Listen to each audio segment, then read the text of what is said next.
Good morning बच्चों, स्वागत है एक बार फिर से आप सभी का अपने इस ग्रुप पर।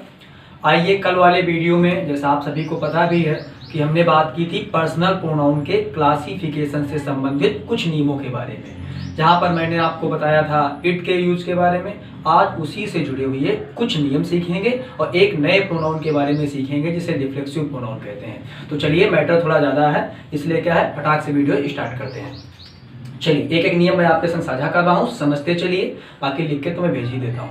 सबसे पहला नियम है कि जब दो एक वचन संज्ञाएं सिंगुलर नाउन एंड के द्वारा जुड़े हों, क्या हो, दो अलग अलग सिंगुलर नाउन हो, एक वचन संज्ञाएं हो और वो एंड के द्वारा जुड़ी हो, तो उनके साथ आने वाला जो प्रोनाउन है, जो उनके स्थान पर आने वाला प्रोनाउन है, वो हमेशा बहुवचन में आता है। कैसे आता है? बहुवचन, क्योंकि एक वचन की संज्ञा एक दूसरी दो मिल गई, ठीक, दोनों अलग अलग थी एक वचन, लेकिन अब दो एक साथ आ गई हैं, इसलिए इनके साथ आने वाला प्रोनाउन हमेशा बहुवचन वाला होता है। एक एग्जाम्पल लेते हैं, Ram and Hari work hard, ठीक है।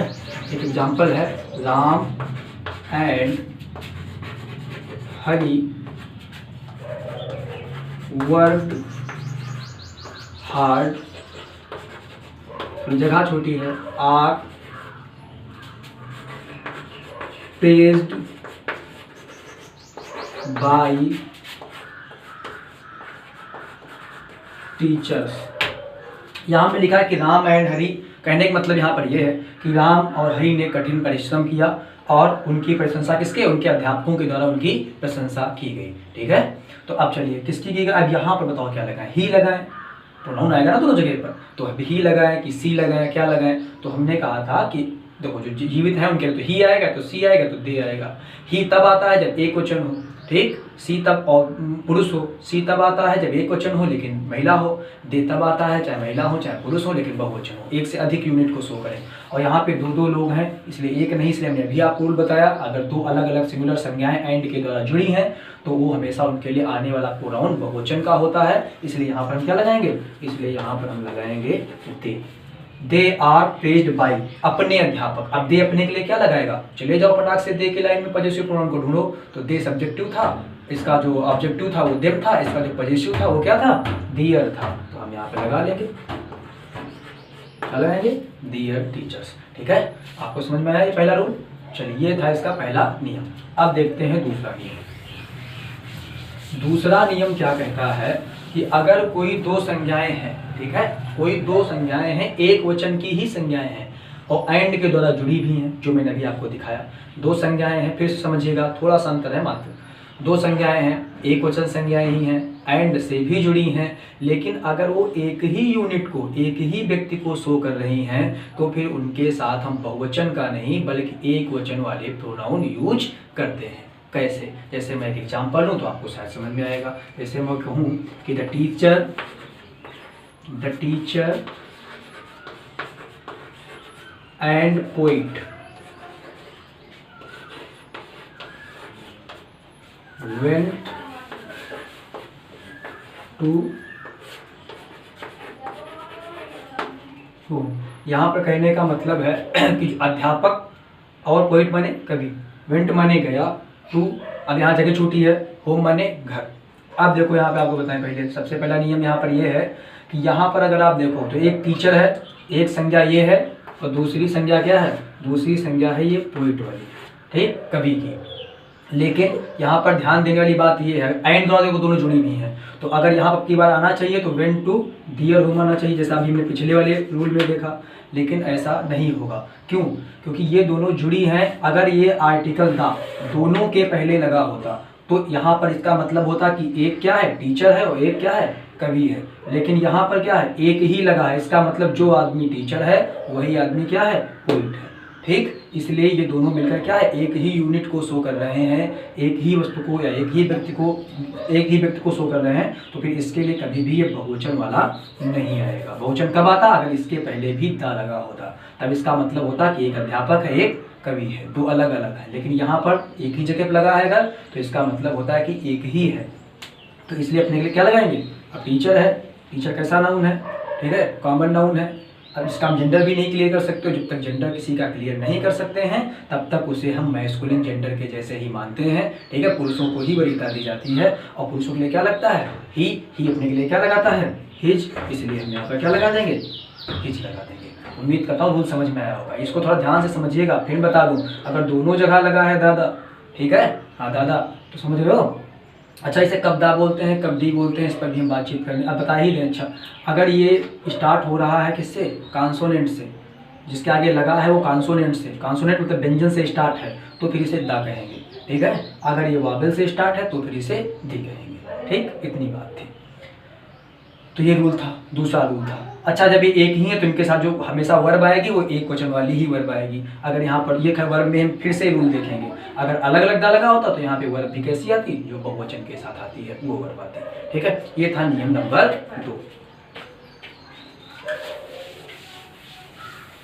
अगला देखिए, अगर दो संज्ञाएं, फिर से इसी प्रकार का रूल है, तीसरा नियम है। अगर दो नाउन एंड के द्वारा जुड़े हैं, कैसे जुड़े हैं, एंड के द्वारा जुड़े हैं, और दोनों नाउन के पहले या तो ईच आया है या तो एवरी आया है, या तो ईच आया है या तो एवरी आया है, तो उनके लिए प्रयोग होने वाला प्रोनाउन हमेशा सिंगुलर होता है। तो उनके लिए प्रयोग होने वाला प्रोनाउन कैसा होगा, हमेशा सिंगुलर होगा। आइए देखते हैं कैसे। जैसे मैं आपसे कहूँ, एक एग्जाम्पल मेरे पास है भी कि ईच शोल्डर, ठीक है, and every seller, each shoulder and every seller was in his place की दियर प्लेस, ठीक है। चलो इसको नहीं तो ऐसे लिख लेते हैं, each boy and each girl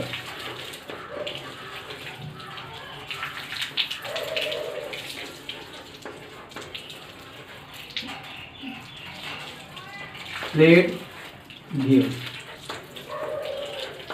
अब बताओ, प्रत्येक लड़के प्रत्येक लड़की ने अपना जो खेल था वो खेला। अब बताओ यहाँ पे जब ने अभी क्या सिखाया आपको रूल कि अगर दो नाउन है, एक नाउन भाई एंड से पहले ही बॉय है, एक एंड के बाद गर्ल है, लेकिन अब की बात इनके पहले, या तो हमने कहा दोनों पहले आना चाहिए, या तो ईच आ जाए या फिर एवरी आ जाए। अगर आपको ऐसा कभी दिखा है तो इनके साथ जो प्रोनाउन आएगा वो हमेशा कैसा आएगा, सिंगुलर आएगा। कैसा आएगा, सिंगुलर आएगा। अब सिंगुलर में भैया तो बताओ बॉय भी है, गर्ल भी है, लड़के के हिसाब से लाए कि लड़के के हिसाब से लाए, तो अपने का अगर दोनों है तो हमेशा लड़के को ही वरीयता देनी है। और आपको क्या लगा देना है, यहाँ पे लगा देना है हिज, ठीक है। समझ में आया। तो आप कहेंगे each boy and each girl played his game. ये था नियम नंबर 3। नियम नंबर 3। अब देखेंगे नियम नंबर 4। ये बहुत इंपॉर्टेंट रूल्स हैं, हमेशा काम आएंगे। अगला है, आप याद रखिए, मैं 4 नाम लूंगा। सबसे पहला है आइदर आर, दूसरा है नाइदर नार, तीसरा है नॉट ओनली बट आल्सो, और चौथा है सिर्फ और सिर्फ आर। मैं लिख के भी भेजूंगा तो भी ज़्यादा लिख नहीं रहा हूँ। आइदर आर, नाइदर नार, नॉट ओनली बट आल्सो, और चौथा है आर। अगर इनके द्वारा कोई भी दो संज्ञाएं परस्पर आपस में जुड़ी हैं तो इनके लिए अगर आपको कभी कोई प्रोनाउन यूज करना होगा तो हमेशा बाद वाली संज्ञा के हिसाब से प्रयोग किया जाता है। कैसे, मैं आपको दिखा रहा हूँ। जैसे मैं कहूँ कि Ram or Sita, Ram or Sita, Ram and or Sita है, Ram and Sita has spent all her money. तो अगर आर के द्वारा दो नाउन को जुड़े हैं, एक उसके पहले है एक उसके बाद है, तो जो प्रोनाउन आएगा वो हमेशा, जो वर्ब आएगी वो भी हमेशा किसके हिसाब से आती है, बाद वाले के हिसाब से आती है। कभी है वो नहीं, कभी दो लोग हैं, हमेशा बाद वाले को देखो उसी के हिसाब से वर्ब आती है, उसी के हिसाब से प्रोनाउन आते हैं। तो सीता के लिखने के लिए क्या आएगा, हर आएगा। क्या आएगा, तो आप कहेंगे राम और सीता है स्पेंट ऑल हर मनी, ठीक है। ये चीज होती है। अगला नियम, जैसे अभी नॉट ओनली बट आल्सो पर ले लें तो उस पर ले सकते हैं।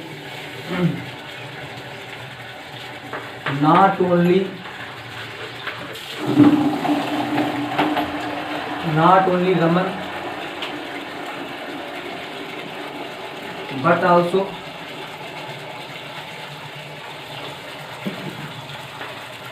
Radha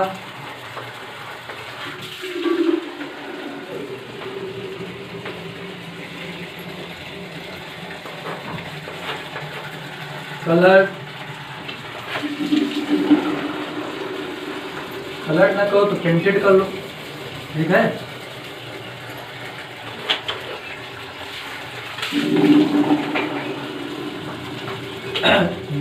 सिर्फ रमन ने ही नहीं बल्कि राधा ने भी, इसका मतलब ये होता है, ठीक है।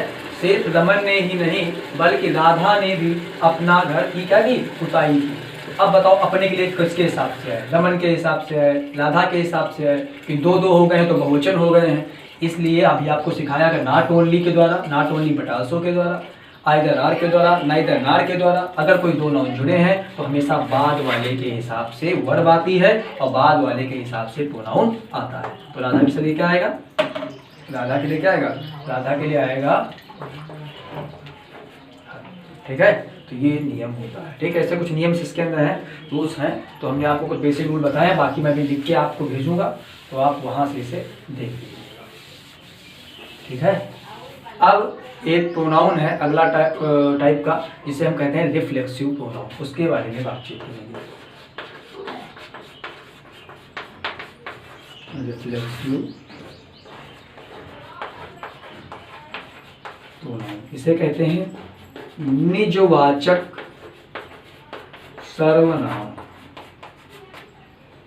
ये क्या होते हैं, देखिए मैं आपको बता दूं तो निजवाचक सर्वनाम में क्या होता है, जैसे हमने कहा था जब कोई वाक्य होता है तो उसमें एक कर्ता होता है, एक कर्म होता है। जो क्रियाकर्ता, जो क्रिया जिसके द्वारा संपन्न होती है वो कर्ता कहलाता है। उस क्रिया का प्रभाव जिसके ऊपर पड़ता है वो क्या कहलाता है, वो कहलाता है कर्म।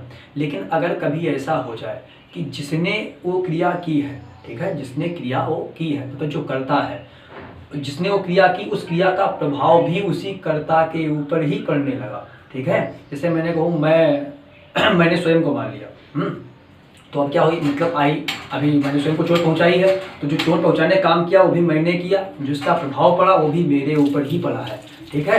ये चीज़ हो रही। जैसे मैं कहूँ मैं पढ़ रहा हूँ, तो पढ़ कौन रहा है, मैं पढ़ रहा हूँ। पढ़ने का काम किसके ऊपर हो रहा है, वो किसका प्रभाव किस पर पड़ रहा है, क्रिया का, वो भी मेरे ऊपर ही पड़ रहा है। तो मतलब जब क्या हो, क्रिया का कर्म और कर्ता एक ही हो तो उसके लिए हम क्या लगाते हैं, वहाँ पे हम निजवाचक सर्वनाम का यूज करते हैं। जैसे मैं कहूँ कि आई इंजॉयड, मैंने स्वयं को मतलब पार्टी में बड़ा इंजॉय लिया, तो इंजॉय किसने लिया, ठीक, जो गया उसने लिया। तो अगर हमने लिया है तो क्या किया है, मतलब जो इंजॉय लिया वो भी मैंने लिया, और जो उसका प्रभाव आया वो किस पर आया, मुझ पर आया। तो हम क्या करते हैं, हम लिखेंगे आई enjoyed me in the party, ठीक है। अब देखिएगा ये मी गलत है, ठीक है। यहाँ पे जो आने वाला, जब उसी का प्रभाव अपने ऊपर ही पड़ता है तो यहाँ पे हमेशा रिफ्लेक्सिव प्रोनाउन का यूज करते हैं। और रिफ्लेक्सिव प्रोनाउन जानते हो कैसे बनते हैं, जो आपके ये माई थे, जो हिज थे, जो हर थे, इट थे, इनके पीछे सेल्फ जोड़कर, और जो अवर थे और योर थे या जो देम थे, इनके पीछे सेल्फ्स जोड़कर, ठीक है। एक के पीछे मतलब इन चार के पीछे सेल्फ जोड़ते हैं तब बन जाता है रिफ्लेक्सिव प्रोनाउन, और उनके पीछे सेल्फ्स जोड़ते हैं तब बन जाते हैं रिफ्लेक्सिव प्रोनाउन। जैसे हमें योर बोला तो योर का हो जाएगा reflexive pronoun yourselves, myself, himself. तो आई इंजॉयड किसको, स्वयं को, तो यहाँ मी नहीं होना चाहिए, क्या होना चाहिए था, माई सेल्फ, ठीक है। I enjoyed my self in the party. तो आपको समझ में बात आई कि नहीं आई। कुल मिलाकर हमें समझ में ये आया है कि निजवाचक सर्वनाम का प्रयोग कहाँ पर करते हैं, जब क्रिया एक ही जो करता है उसी द्वारा संपन्न की जाए, उस क्रिया का प्रभाव भी उसके ऊपर पड़े। तो इसी जगह पर हम किसका यूज करते हैं, रिफ्लेक्सिव प्रोनाउन का यूज करते हैं। ये कैसे बनते हैं, तो हमने आपको बताया कि माई, हर, इट और हिज में अगर हम सेल्फ जोड़ दें तो बन जाएगा, और अगर उसके पीछे हम क्या करें, आवर, योर और देम में सेल्फ जोड़ दें तो ये क्या बन जाते हैं, ये सभी होते हैं आपके रिफ्लेक्सिव प्रोनाउन। उम्मीद करता हूँ कि सारी बातें आपको समझ में आई होंगी, ठीक है। आज के लिए सिर्फ हम इतना ही रखेंगे। उसके बाद अगली जो वीडियो हमारी आएगी उसमें हम इसके आगे कंटिन्यू करेंगे। तब तक के लिए आप घर पर रहें, सेफ रहें, सुरक्षित रहें। जय हिंद।